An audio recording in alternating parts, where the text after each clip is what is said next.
Every groundbreaking study, every single influential paper, and every aha moment in science, it doesn't start with an answer. It starts with a question. But here's the thing, not just any question. Today, we're going to dive into the art and really the science of crafting a research question that's truly powerful. We're going to figure out what separates the good from the truly groundbreaking. So let's just start with the central puzzle itself, right? What actually makes a research question great? Is it the topic, the scope, the method it points to? This is the big question that's going to frame our entire journey today as we explore how researchers go from just a simple curiosity to a question that can shape an entire field of study. Okay, so first things first, let's get one thing straight. The question isn't just some formality you check off a list. It is the absolute bedrock, the entire foundation of the whole project. And believe me, the stakes for getting it right are incredibly high. As researcher Jane Agee warns us, a weak question, it creates this domino effect of problems. It can lead to a flawed design, messy data, and an analysis that honestly goes absolutely nowhere. You get the question right, and you've got a solid foundation. You get it wrong, the whole structure is at risk of coming down. So, how do most researchers even begin this journey? Well, the vast majority start on a really common, well-trodden path. It's a method you've probably seen 100 times if you've ever read an academic paper. It's called gap spotting. So, researchers Mats Alvesson and Sandberg defined gap spotting as basically the act of searching for what's missing. Think of it like a detective surveying a crime scene. You're reading everything that's already been done, you're looking for that one overlooked clue, that one little hole in the story that your research can come in and neatly fill. And you can literally spot this method in action just by its language. I mean, listen for phrases like these. They're so common, you'll find them in the intro of countless studies. They're a dead giveaway that the researcher is positioning their work as the missing piece of a puzzle that other people have already started. Now, let's be super clear here. There's nothing inherently wrong with gap spotting. In fact, it's totally necessary for building knowledge piece by piece. But its major limitation? It tends to produce safe, incremental work. It adds a small footnote to a conversation that's already happening instead of starting a new one. It rarely, if ever, leads to a real breakthrough. But what if you don't want to just fill a little gap? What if you want to redraw the entire map? Well, for that, you need to take a bolder path. One that's way more challenging for sure, but also far more rewarding. And it's a method called problematization. See, problematization isn't about finding what's missing. It's about questioning what's already there.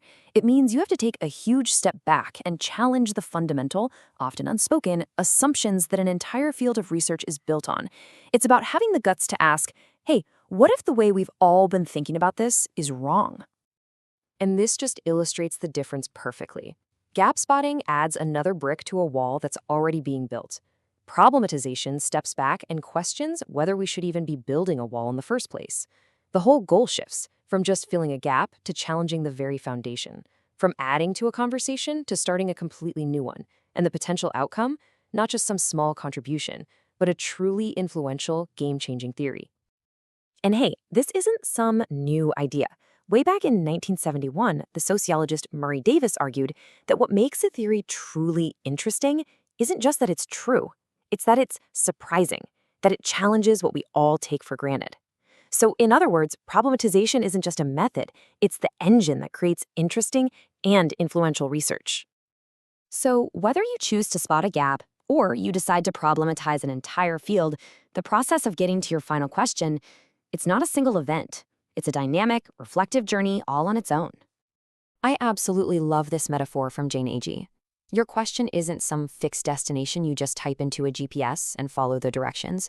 No, it's more like a compass. It's a navigational tool. It gives you a direction, sure, but it also lets you explore, and it evolves and gets sharper the more you learn and the deeper you go into the terrain of your topic. Let's look at a really concrete example of this evolution in action. You might start with a simple, broad yes or no question like, do child welfare workers suffer from stress? It's a starting point. But a much better, more nuanced question is, okay, but how do they experience that stress? And an even more powerful one digs for depth. What factors influence their perception of it? See that progression? You see how the question gets more focused and more discovery-oriented with each step? And throughout this entire journey, we have to remember something really critical. As Edward Said reminds us, research isn't just some neutral, abstract exercise in a lab. Especially when we study people, our questions have real-world consequences. How we frame our inquiry can affect lives, communities, even policy. Like Said says, we will not be indifferent to what we do. It's a powerful reminder that our questions carry a whole lot of weight. Okay, so we've explored the philosophy, we've gone through the process. Now, let's get practical. To wrap up our journey, let's equip you with some really essential tools that can help you build and evaluate your own great research questions.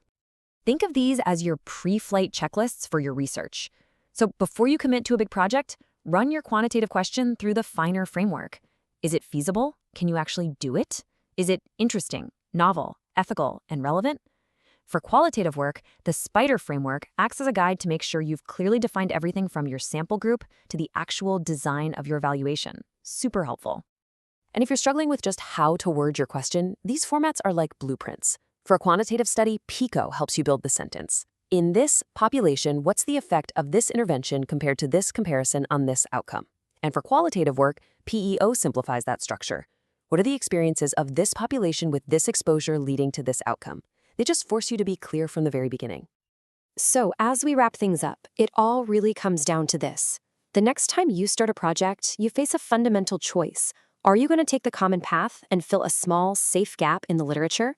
Or are you going to take the bolder path and ask a question so powerful it challenges the entire map? The choice is yours.